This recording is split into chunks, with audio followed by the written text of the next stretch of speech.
This passion project is supported in two different ways. Number one, through a partnership with Red H Nutrition. If you'll stick around to the end of the episode, you'll hear me interview the owner of Red H Nutrition about one of my favorite products. You can also use code RUNLIFTMOM for 10% at checkout off any Red H Nutrition product. Number two, it is through my efforts as a Zaya Active independent representative. If you guys want to join my new release text on Wednesdays, I want to keep you running, lifting, and momming instead of stuck to your device screen. You can just go to newreleasewednesday.com. You'll be added, and then I'll send you a text with my new release pick of the week on Wednesdays, and then also a health tip that you can use that day. That's newreleasewednesday.com. Thank you for listening.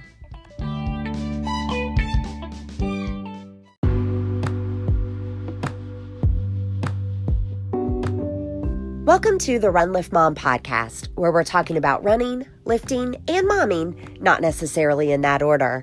Today, I want to spend all of our time squarely in the running category because we're going to address what to do if your race has been canceled.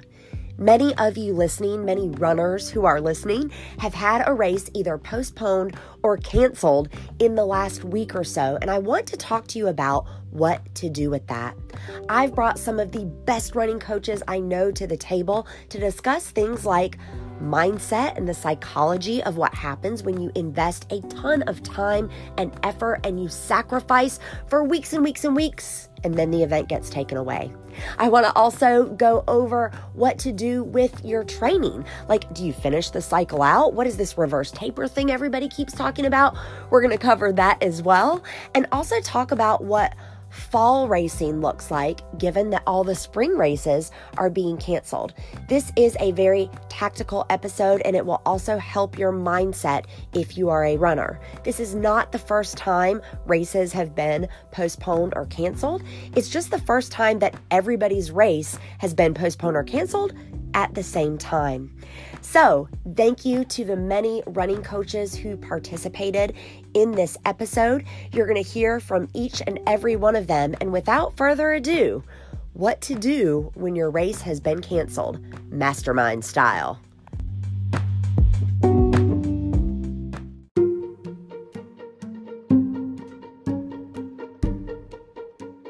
Guys, there is absolutely no better way to kick off this episode than with my friend Jack Brunex, who is the director of cross country and track and field at Methodist University in Fayetteville, North Carolina. Jack is a talented athlete in his own right and a wonderful husband and father. He has got the right talk for us, coach style, as we go into this conversation. Listen up to Coach Jack.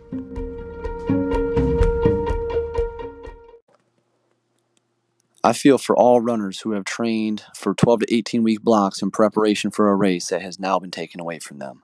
Psychologically, I feel the vast majority of these runners who have persevered through their grueling training cycles will also find the light at the end of the tunnel. This whole situation, in my opinion, is bittersweet. Very, very bitter right now at this moment, but it could be very sweet at the tail end. The majority of runners will use this as fuel for their fire and will find even more success from their next race. As strange as it sounds, because of this, in a way, I can see how all of these canceled races could be viewed as blessings in disguise. Some may argue, but this is the most prepared that I've ever been for a race. My response is, but is it the most prepared that you could ever be?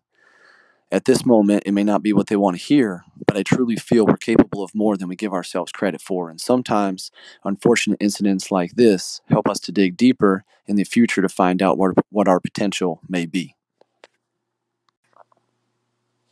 On the flip side, I feel that there will be a small percentage of newer runners that will take this as a sign to hang their shoes up. I hope that other runners around them help to encourage them to stick with it. Running is a constant battle of perseverance regardless of what your talent level is or what your experience level is. We accept that, embrace the challenges ahead, and support each other along the way. The entire running community is a blessing to be a part of. We will not stop or be slowed down. We will run on. We were born to run.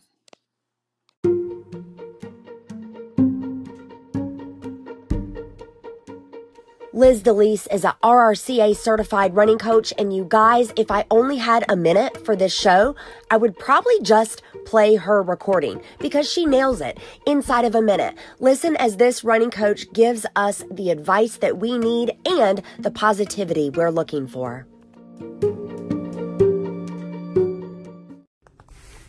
Hi, this is Liz DeLise with Rambling Mom Runs. I am an RRCA running coach and an ASCA swimming coach. And in regards to everything that's going on with COVID-19 and races being canceled left and right, and we'll listen to your training and how have you been doing with that training. And I say go for it. Go out there, do a virtual run, medal or not, go and accomplish your goal. However, you also need to listen to your body. So be true to yourself in that. Also, now is a great time to reevaluate and look at your goals, what you want to do if maybe you're going to push back to the fall and do your race in the fall instead. Now is a good time to be working on your core work, your form work, those sorts of things that us runners tend to put to the side, and work on those things. So good luck, everyone out there. We're going to make it through this, and you're all going to be strong, great runners.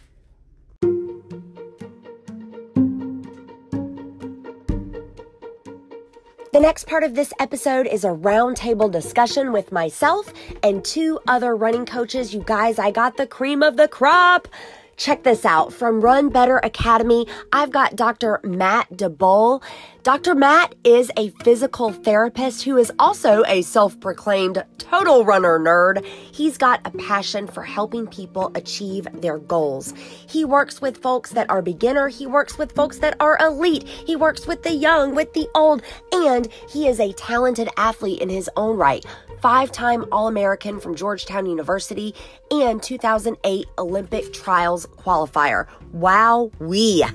Joined by Dr. Matt is also Coach Chris Kennan, and I know you guys recognize her from Season 1 of this podcast. Season 1, Episodes 9 and 10 follow Chris's journey to losing over 100 pounds and becoming a very talented triathlete. You probably didn't know, she's also a RRCA certified running coach and race director. She's got over 2 decades in the fitness industry. All right. Welcome, Coach Chris Kennan and Dr. Matt DeBole to the Run Lift Mom podcast. I'm so glad you guys are here to discuss what in the world we do with our training since all of these races have been canceled.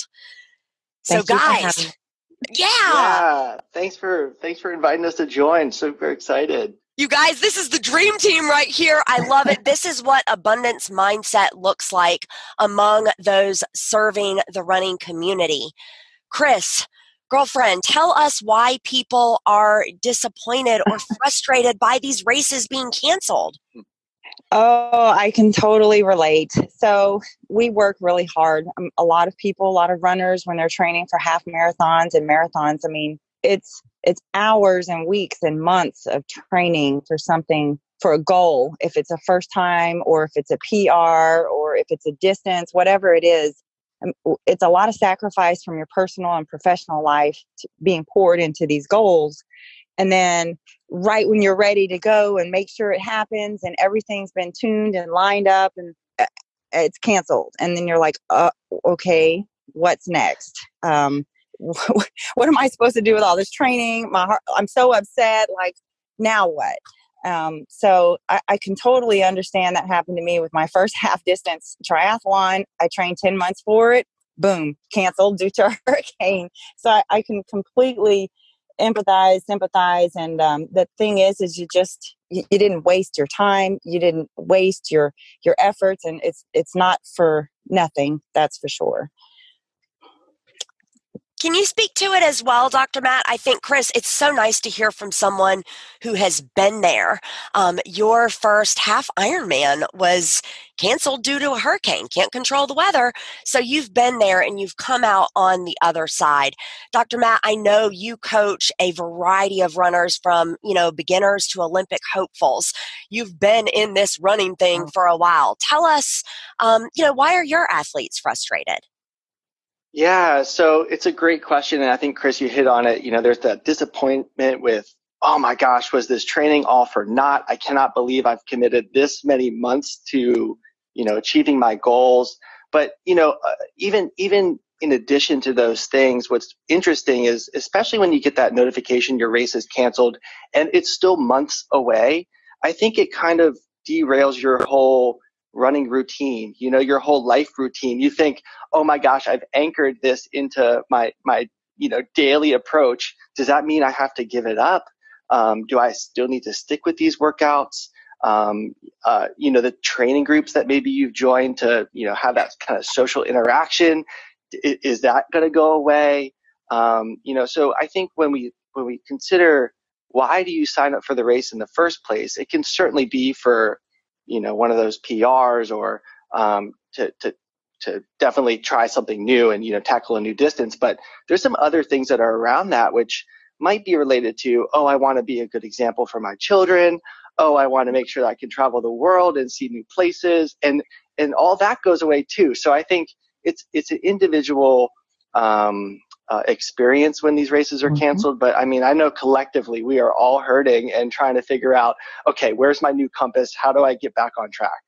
And that's where I feel like having somebody, to go along with you in that journey is so powerful, because we don't know what happens inside of a training cycle, preparing for a race. A whole host of things can happen. And while canceling a race is the exception, I think, well, here it is. We're experiencing it now. And how do we deal with it? Matt, you bring up a great point, not only that we should know our why and why we signed up for it to begin with, which is not totally departed from the race experience, but, surely we have a why, like you mentioned, being a great role model for your kids. I love, though, that you're also bringing up, hey, guys, this is probably not the only time your training cycle is going to be interrupted. It's just that it's happening to all of us at the same time. That's the unique thing here. That's right.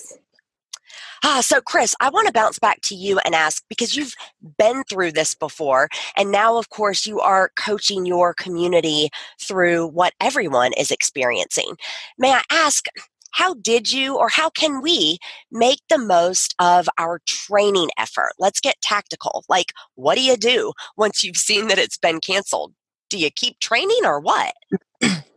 Well, locally here, I'm not sure where Matt is, but Susie and I are local, and a lot of the races kind of were canceled abruptly with a week, 2 weeks before race day. And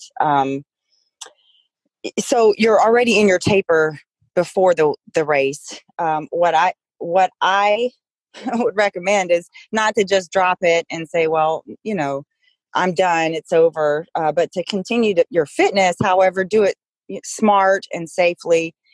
You've put a lot of miles on your body, and that's a lot of stress on your muscles and your joints and your tendons. And just be smart with that reverse taper to make sure that you kind of give your body the time it needs to heal, because you have put so many miles on it.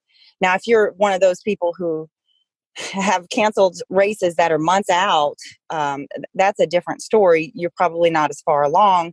And I would, encourage to continue with your training, keep your fitness up. And same, even if it was just canceled with a week out, do your reverse taper, find another race that's they're not going to go away completely. This is just something that we're experiencing at the moment, but it's not the end of the world.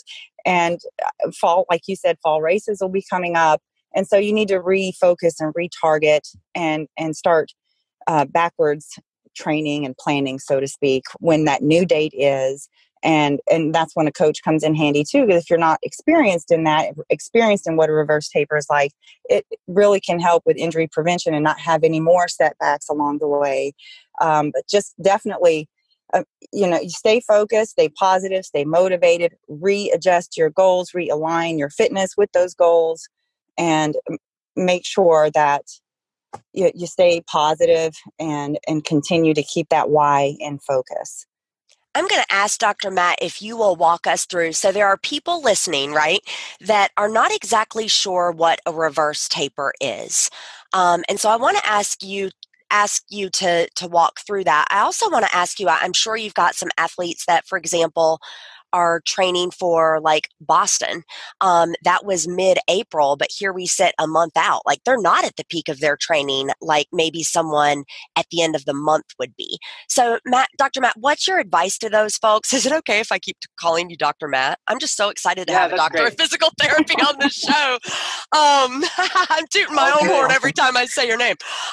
Will you walk us through like what your advice is kind of, for those that maybe had a race next week versus next month? And then what exactly a reverse taper is if I'm some idiot off the street who has never heard the term?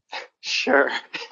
Well, I don't think just because you don't know what a reverse taper is makes you an idiot. So let's clarify that. Agreed. I think it's a term that will kind of span, I think, a number of different scenarios. But a lot of us are familiar with the term taper, and that's when we try to reduce some of the intensity and volume of our workouts in preparation for getting our body to peak at a specific time. So that's what a taper is. So if you consider a reverse taper, it might be that, okay, now I'm in this phase where I don't have to peak. And so I'm going to go with a broad definition here. I'm in a phase where I don't have to peak. I might actually still be pretty fit, but I'm still going to reduce my intensity and my volume to maintain some of that fitness level, which actually takes quite a bit less effort just to maintain.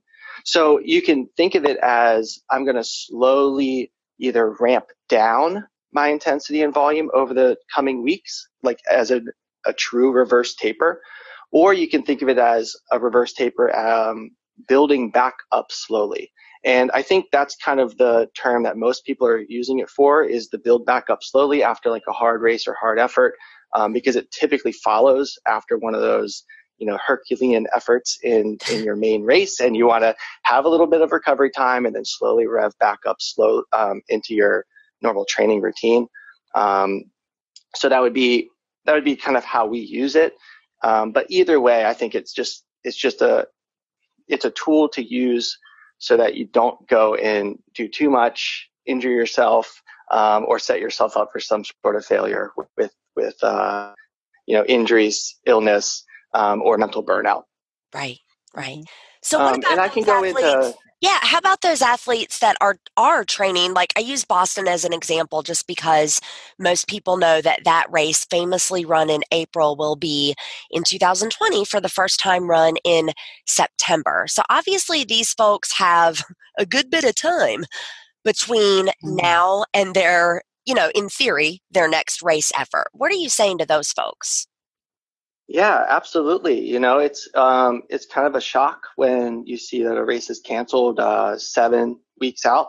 And I'm in that position. I was planning on running Boston this spring, which means I'm going to have to change how I'm training. I have athletes who are planning on running Boston this spring. They're going to have to change as well. And I think a lot of major the world major marathons are having to be rescheduled for the fall. So it makes for an interesting scenario when Tokyo gets canceled, London gets canceled, and now Boston. Those are the three main ones in the spring. So now they're clustered together for the fall.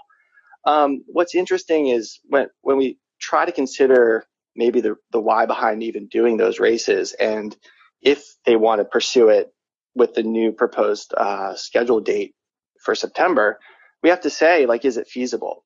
So we're always readjusting. We say that we have this performance formula. We like to set SMART goals. So, if you know the acronym, SMART stands for specific, measurable, attainable, relevant, and time-bound goals. We try to set up the proper training around those goals and then support that training with good recovery efforts. So goals, training, and recovery create the performance. And I think, we're going to have to make sure that people don't just keep training at the same intensity from now until September. That is a recipe for disaster. We still have to enter into our very well-crafted microcycles, make sure that we have an appropriate season cycle to the rest of 2020, even though the races are being moved. So really it's a chance for us to reevaluate the goals and decide, hey, how do we then approach this? You're right. You might be in pretty good fitness right now. You're not in peak performance type shape. So I actually feel like it's an advantage when we get a little bit of this, 7-week cancellation notice, because we can rev things back down enter into a nice maintenance mode, maybe do some summer races, and then rev back on up. Maybe using even an abbreviated cycle depending on how far along people are. I love that specific. Chris, I'm going to compliment you. If my memory serves me correctly, when your half iron got canceled, that's exactly what you did, were some shorter distance tries and really work on your speed and just do some other things prior to your new cycle beginning. Is that correct? That is correct. And that extra time, while at the moment when it was canceled, I was upset, but that extra time was really good because I think it made me stronger. And I think I performed better having the next race down the road than I would have at that race, just because of the time that it gave me to work harder and even have more recovery time. So it really was like kind of a blessing in disguise a little bit. And so there's light at the end of the tunnel. Everyone can look at it in a different light, whereas, you could use this time to get better, to get stronger, to get faster, or maybe additional recovery time if you have some nagging injuries or something's just coming on. It's really, it doesn't have to be all doom and gloom, but yeah, it's good time to readjust and reevaluate what's going on with you and how you're racing. I'll piggyback on that too. I mean, I think there's, the silver lining that we search for, but there's also sometimes that silver lining that's fairly obvious, where people feel like they're not adequately prepared, they're not ready. They're doubting themselves for whatever reason. We're coming out of a pretty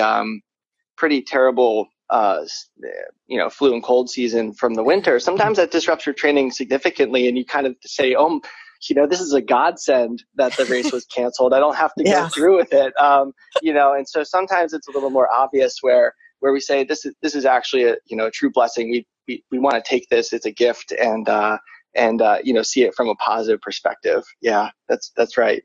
I love that. So opportunities, guys, if anyone is listening, right, and you're a runner and maybe you had a race that was canceled, think about the opportunities. Do you have another opportunity to do your quote dress rehearsal where you're going to wear all your gear that you're going to wear on race day and play the same playlist if you listen to music and that kind of thing? Guess what? Now you get another one, or if you miss that, now you get to do it when the timing is appropriate, to everything from if you didn't hit all of your runs, now you've got a great foundation that you can build on in that microcycle. Mm-hmm. Absolutely. So, guys, we know that a lot of people are going to be just doing the run anyway. And side note, we know there's a difference between racing and running. We know that a lot of people, for example, are going to say, you know what, I trained to do 13.1 miles. I'm going to get in a safe environment and I'm just going to do this 13.1 miles, darn it. What would your recommendations be? And Dr. Matt, I'll ask you to speak on this first. What would your recommendations be on how to plan a safe community run, not only for individual considerations as well as if you're doing it with a group? Yeah, that's a great question. I know when race cancellation emails go out, there's usually one to follow saying, well, we're going to do it virtually and we encourage everybody to still participate.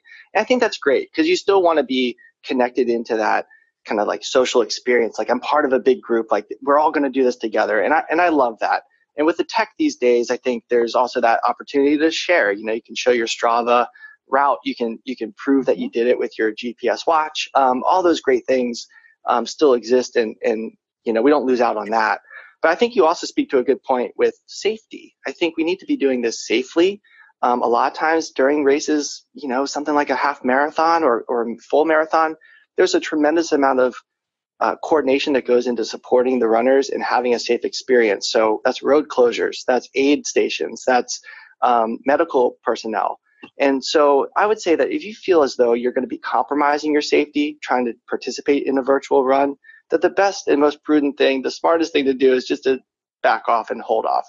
We don't want to be jeopardizing our health just to participate in something like this. We want to be medically supported. We want to have the safe roads to compete on. We want to have good race conditions. So I think safety is first and foremost. But if you are able to get over those things, if you have a nice route that is a familiar route to you, you can set up aid stations. You can certainly support yourself. You can get friends and family to help you. And you can certainly pull on the running community if you have some running buddies who can run a similar pace for that distance. I think it's totally appropriate to go and participate. It's just that know that you may not be able to shoot for that PR, with the same goals.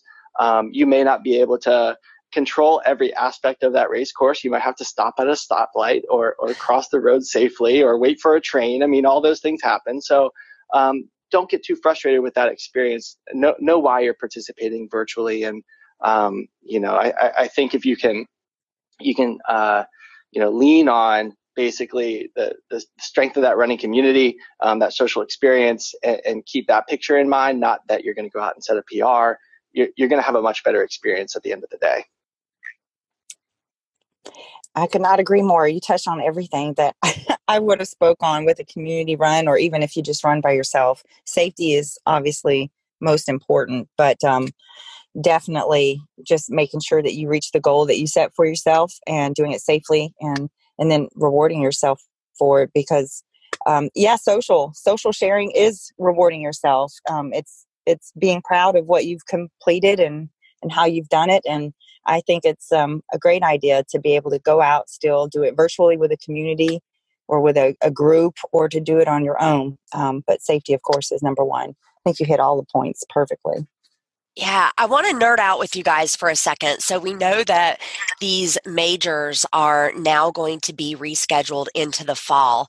I'm curious how you think it affects large races like Chicago and New York.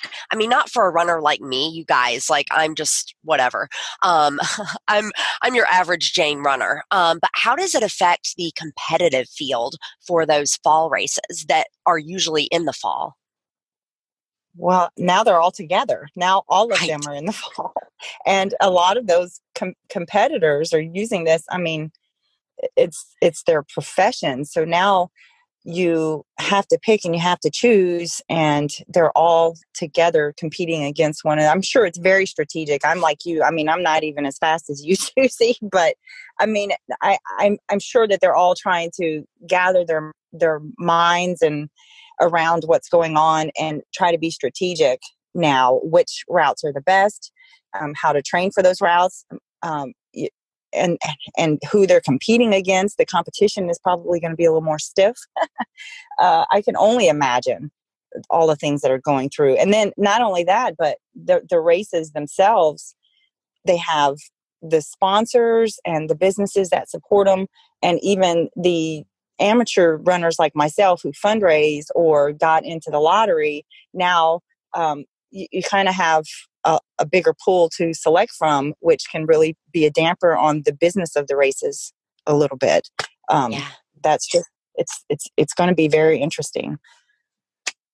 Yeah, there's no doubt still uncertainty around the situation, considering even when and if the Olympics are held, because that basically falls now in that same time frame. And so there's a real chance that a lot of those competitors who signed up for London, Tokyo, Boston, they're not going to be able to compete even in the fall, because they've mapped out their year in a way that it was appropriate in the spring. And it could be that they choose a faster or different marathon, just depending on what makes sense with their race schedule. I think it's certainly, like you said, Chris, is going to impact the business side, just with the sponsors and coordination of efforts. I mean, I think it's a tremendous ask for those who organize these huge events to, organize it twice in a year and then come back around 6 months later and do it again. 3 times in 18 months is tremendous. I hope it doesn't impact our, any participants' experience in that way. But I definitely feel like you're right, Susie. It's going to impact the competitive field, maybe prize money and restructuring of that. We got close to a world record last Berlin in 2019, where Bekele missed it by 2 seconds. I mean, 2 seconds. And I kind of think we're probably going to have a slower year anyway, just because of the marathon. But then again, if the Olympics get get canceled or postponed or whatnot, we might actually have like this crazy, aligning of the stars where the best athletes who are the fittest are going to these world majors and trying to run world records. And that could be really exciting too. So we'll have to see. I think there could be good impact with all of this, but likely it's just going to be, at this point, it's still uncertainty. There's still unknown aspect to it. And I'll be checking the message boards, like you said. I'll be nerding out to figure out where all these athletes are going and where they think they're going to run best, and keep close tabs on it. We can hear you smiling through the recording call. You're very excited about this. What I want to wrap up on is, in your opinions, or if we can just talk about, should we be, if I'm a runner whose race has been canceled, should I be scouting out another race right now, or should I just be holding my horses and creating some sort of self-reward for the training effort I have already put forth? That's a great question. I think there's just a lot of uncertainty right now. Races have been canceled all the way up through, April. And like you said, with Boston, it's some people are holding on to their money and not wanting to sign up for anything until things clear up.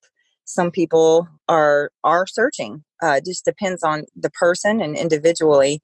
From my perspective, I'm about to delve into the world of race directing, and I'm looking at putting on a race in the fall, and I'm a bit concerned because everyone's, from a business perspective and sponsorships, even registrants, are going to be holding on to their money because of what's going on.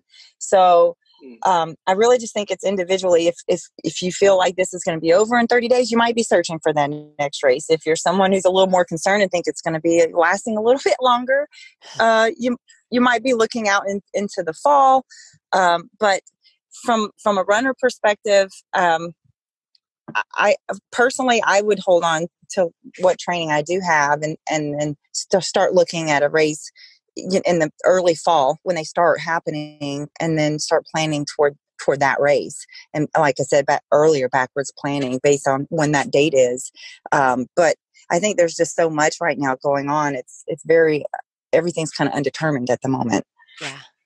Can you tell Matt that Chris is a military, has a military background when she says backward planning? I hear that, and I think that's a buzzword for me too. Of course, it's how you have to plan. I mean, I don't know how else to. I agree. I'm not military, but man, that rings in my ears too. You gotta set a date. And I think people are looking for control. So in time of uncertainty, I think getting a race on the calendar, another target to aim for, it does allow your schedule to fall into place a little bit more. And it could be a race just to have that, race serve that purpose. It doesn't have to be that you're PRing or, going for a best time, or even putting in a training cycle where you're 100% committed. I think even if it was just to say, you know what, I want to keep my motivation. I want to be able to still plan. It's comforting to have something on the schedule. I would do what you did, Chris, and say, aim for something in the fall. Let's just put some control around this, and take a step back for right now and reevaluate. Absolutely. Yes. I love that. There are a lot of things, guys, that are out of our control right now, but something that we can control is our attitude and how we approach this. And to Matt's point earlier, is this an opportunity? And I hope that collectively the running community will agree with us that it's yes. Chris, Matt, thank you so much for coming on the Run Lift Mom podcast. Thank you. Thanks it was for such having a pleasure. me. As always, yes.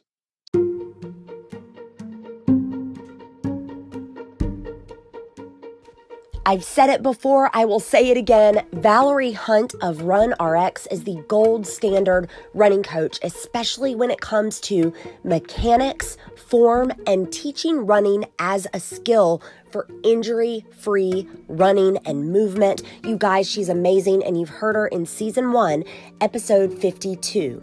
You can find Valerie at runrx.fit runrx.fit. She's also got a YouTube channel with, you guys, the most intense, wealthy, free library of running tools that I've ever seen. I want you to hear this clip from her, with her permission, from that episode 52, and it's all about what gravity-based running is. Why am I playing this at the end of the episode? It is because whether you decide to run your race virtually or with the community in a couple of weeks, or you decide to just wait until the fall and start up a new microcycle, you need to be working on your running technique. This is something that you can do in the interim as you're waiting for things to shake out. This is something that you can do in your home if you don't have access to a gym. This is really fantastic. You can be doing these skill drills. Again, it's RunRx, Valerie Hunt. Listen to her talk about gravity-based running. So people always think that I'm telling you not to heel strike. And the triangle of running, guys, it goes like this. You're in the running pose. Your body falls forward. You pull your foot up. You are actually keeping up with your body. So you make a nice little wheel. And what happens is it's like a piston. You pull the foot up off the ground. Gravity lands it. Gravity works with you like twice because it's helping you move whatever direction you're going. And then it also will land the foot for you. And it's incredible, but we get in our own way. Like imagine a sprinter, really good sprinter, not me, but like a real one. And we'll say Usain Bolt. So he can cover 100 meters in 9 seconds, right? And Yep. Think about that. And his cadence, guys, he's picking his foot up. His cadence is like 260. All right. The amount of muscle elasticity he's using is insane. Well, what's awesome is we all have that capability, not to run at his pace, but to run like he's running, where you utilize gravity, you develop muscle elasticity. So you're actually just falling forward and your foot pulls up and it's already a natural response. Your hamstring kicks in. 99% of runners I work with have never used their hamstring in their run. They use their hip flexor, their quad, they extend their calves maybe. They're not like pulling. Like they're not pulling. They're either pushing or they're reaching or both. I mean, it's just one or the other. And the thing is that, you know, you think about it, if I don't know what the running pose is, then reaching to me is like, I'm going to get there. I'm going to extend my foot forward and I'll reach. But when you start to think about it, if my foot's ahead of me and my center of mass, my body weight is behind me, how can I then in fact move forward, right? I can't. Mm-hmm. You can only move forward where your body weight goes. And so as you start to work with your body weight, you start to realize, oh, I don't want to have 3 times my body weight ahead of my body. I want my foot to be under me, which is half my body weight. But in order to do that, guys, you have to let go of the ground. You have to let go of pushing into it, and you have to let go of reaching for it.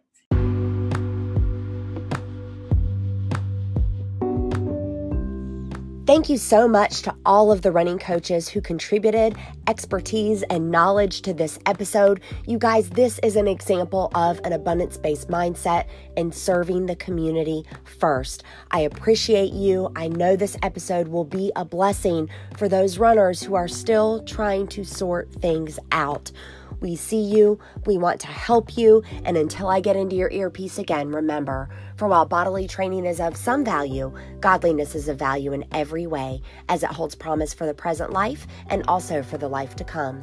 That's from 1 Timothy 4:8, and this has been the Run Lift Mom podcast.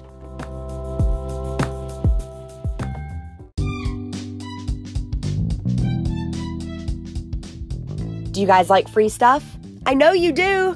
Dr. Matt from Run Better Academy is offering a free Run Better Academy swag bag to anybody who purchases a training plan after listening to this episode. So go to runbetteracademy.com. You're going to see all of the information there, including Dr. Matt at the top of the coaches lineup. He can coach anyone at any level, high school through masters, beginner through elite. You guys, he works with people from all over the country. He's not only a talented athlete in his own right, he coaches all types of athletes. You guys, take advantage of this resource. Thank you again, Dr. Matt, for coming on the show and offering this freebie to my listeners.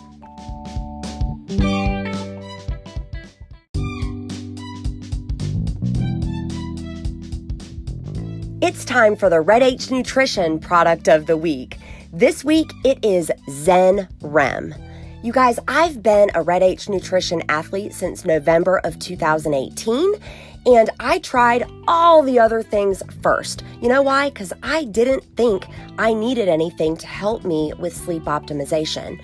We know that sleep is very important for recovery and showing up to run, lift, and mom your best the next day, but real talk, I go to sleep like 2 minutes after my head hits the pillow. Nonetheless, I tried Zen Rem just as kind of a, I'm going to prove to them it doesn't work.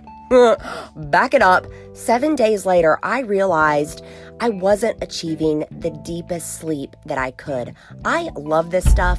I have linked it in the notes so you can check out the ingredients. This is one of those products that heals your body at the cellular level and allows you to have the best rest that you can.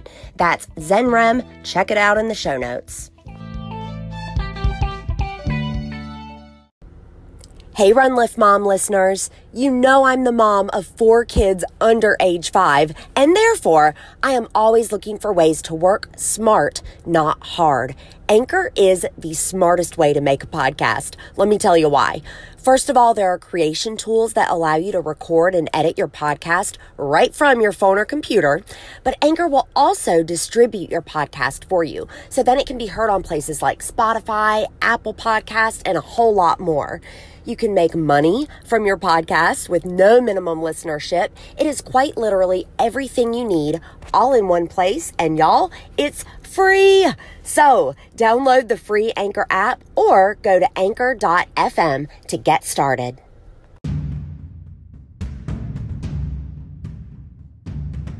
I know that time is your most valuable asset, and I want to help you maximize it when you're thinking about preparing for a race. I am now offering training systems from the 5K, 10K, 10 mile, 13.1 mile, and marathon distance on my website. You can go to runliftmompod.com, select training, and check it out.